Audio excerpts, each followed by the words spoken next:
Ljetna rezidba preporučuje se za sve voćne vrste i svakako je preporučljivo obaviti je, jer sa zelenom rezidbom uklanjamo i 50% grana koje bi se i onako odstranile zimskom rezidbom. Naime, zelena rezidba jednako je važna kao i zimska rezidba, ali se u nasadima vrlo rijetko ili čak nikada ne provodi. Posebno je važno provoditi zelenu rezidbu za breskvu jer se ona odlikuje snažnim vegetativnim rastom. Zelenu rezidbu kod breskvi potrebno je napraviti nakon berbe. Korisna je i za marelicu jer ona često strada od apopleksije ukoliko se urezuje u mirovanju. Kod jabuke i kruške zelena rezidba provodi se nešto ranije, to jest početkom ljeta. Već smo objavljivali videe na temu orezivanja voća, ali i druge tematike, pa se nadamo da ste neke od njih već pogledali. A ako ste novi na našem kanalu, nadamo se da ćete nagraditi naš rad jednim lajkom ispod videa te zapratiti kanal klikom na subscribe. Podijelite ovaj video sa prijateljima na društvenim mrežama da bi ove informacije doprijele do što više ljudi. Zelena rezidba obavezna je mjera za uzgojne oblike kao što su kordonci, vretenasti grm i vitki vretenasti grm. Pravovremeno izvođenje zelene rezidbe u mnogim slučajevima određuje prinos naredne godine, jer se u drugoj polovini vegetacije vrši diferencijacija i razvoj cvjetnih pupova koji sljedeće godine donose rod. Ukoliko se zelena rezidba ne obavi, ti pupovi ostaju u sjeni i smanjuje se diferencijacija cvjetnih pupoljaka, što se negativno odražava na urod. Zelenom rezidbom odstranjujemo mladice iz sredine krošnje kako bi krošnja bila što bolje osvjetljena. Previše gusta krošnja pogoduje razvoju biljnih bolesti i štetnika, zrenje plodova je otežano, te su slabije obojani u odnosu na karakterističnu boju za uzgojnu sortu. Izvođenjem određenih zahvata zelene rezidbe vrši se obnavljanje rodnog drveta i inicira se formiranje grančica drugog i trećeg reda, na kojima će se formirati rodni elementi. Ljetnom rezidbom uklanjaju se i vodopije, to su uspravne mladice izrasle u istoj godini. Vodopije iscrpljuju voćku i ne donose urod. Ovdje je prikazana mlada voćka kruške gdje na vrhu imamo nekoliko jakih grana na vrhu voćke. Jedna od njih je provodnica, a ostale ćemo morati odstraniti. Ipak, prvo da krenemo od donjeg dijela stabla. Kao što se može vidjeti, stablo nije puno razgranato, pa bi trebali izvršiti određene zahvate da bi oblikovali krošnju. Cilj nam je kod kruške da je oblikujemo tako da imamo u donjem dijelu veći broj dužih grana, a pri vrhu da se dužina grana smanjuje. Ovaj oblik krošnje naziva se vitko vreteno. Znači, pripremiti ćemo našu voćku da u narednom periodu napravimo nekoliko zahvata nakon koji će ona dobiti taj oblik. Ovi zahvati se zasnivaju na savijanju grana i dovođenjem u položaj koji će biti povoljan u narednom periodu vegetacije, odstranjivanjem grana koje smetaju i isprepleću se sa drugima te uklanjanjem vodopija. Ove mlade grane ćemo u ovoj fazi saviti i dovesti ih u horizontalni položaj. Na većini voćki grane rastu vertikalno i pokušavaju se izboriti sa drugim granama, odnosno izrasti što više da bi došle do svjetlosti. To nam naravno ne odgovara i te grane iz donjeg dijela ćemo usmjeriti i rasporediti oko samog debla voćke. Zašto je poželjno dovoditi grane u ovaj položaj? Pupovi na tim granama su većinom lisni i u narednoj godini ne bi donosili plodove. Nakon savijanja, veća je vjerovatnost uz kvalitetnu prihranu da će ti pupovi u narednoj godini postati generativni. Ta transformacija se često dogodi u fazi mirovanja biljke, odnosno u zimskom periodu. Zato je to najbolje raditi dok su grane savitljivije početkom ljeta, ali može se raditi i kasnije, sve dok ne odrvene, toliko da se ne savijaju. Da bi se stvorilo što više pupova koji daju plodove, našim voćkama ćemo dati hranjiva sa većom količinom kalija i fosfora.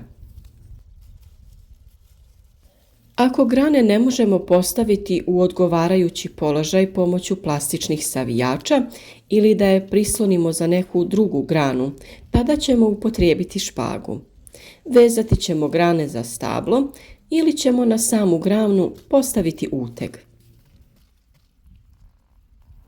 Kod vezanja špagom treba paziti da se ne koristi čvrsti čvor, već moramo ostaviti ili fleksibilni čvor ili ostaviti prostora grani za razvoj. Prejakim stezanjem grane zaustaviti ćemo njen razvoj i postoji mogućnost da se osuši. Isto ćemo paziti i kod vezanja za deblo. Ostaviti ćemo omču ne potpuno stegnutu, a obavezno nakon nekog vremena treba pregledati ove omče i provjeriti da li se usjeca špaga u koru drveta. Ljetnom rezidbom formiramo krošnju, a za to su nam od pomoći plastični ili metalni savijači grana. Pomoću njih sve grane koje prolaze kroz sredinu krošnje savijamo prema van. Ovim zahvatom želimo smanjiti broj grana koje idu vertikalno uz stablo.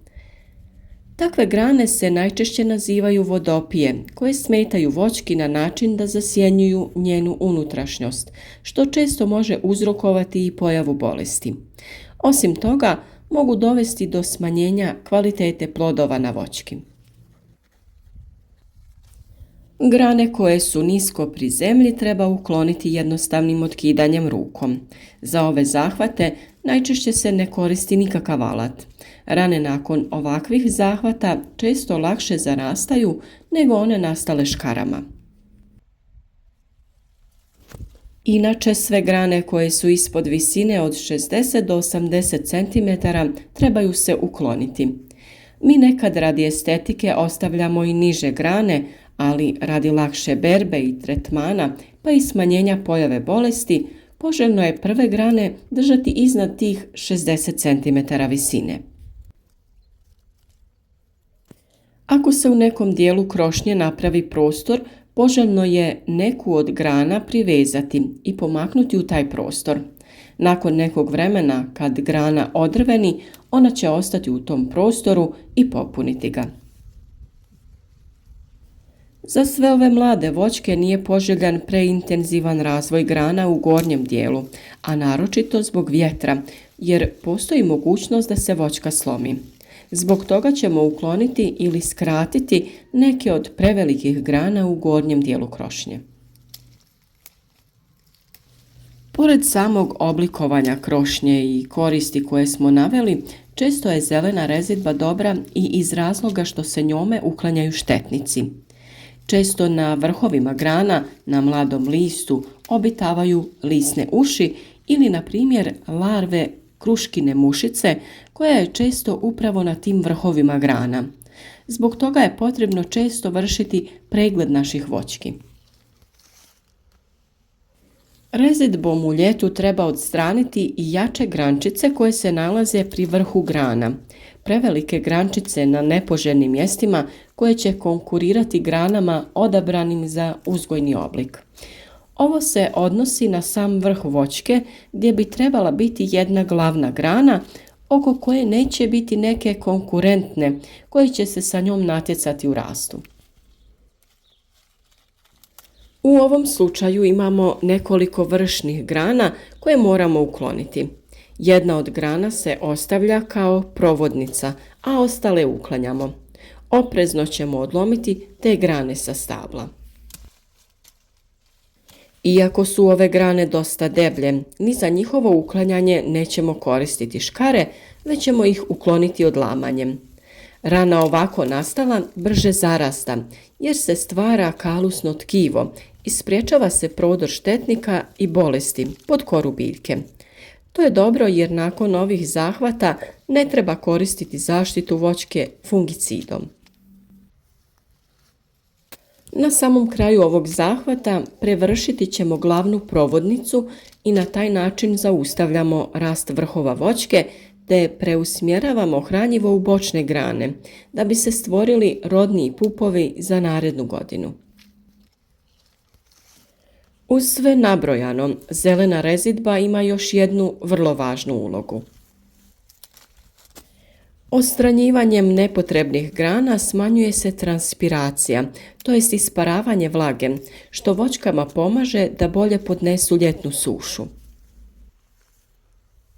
Nadamo se da je onima koji to nisu znali sada jasniji način i svrha obavljanja zelene rezidbe, te da će oni koji do sada to nisu radili moći to sami obaviti. Pišite nam o vašem voću i načinu uzgoja.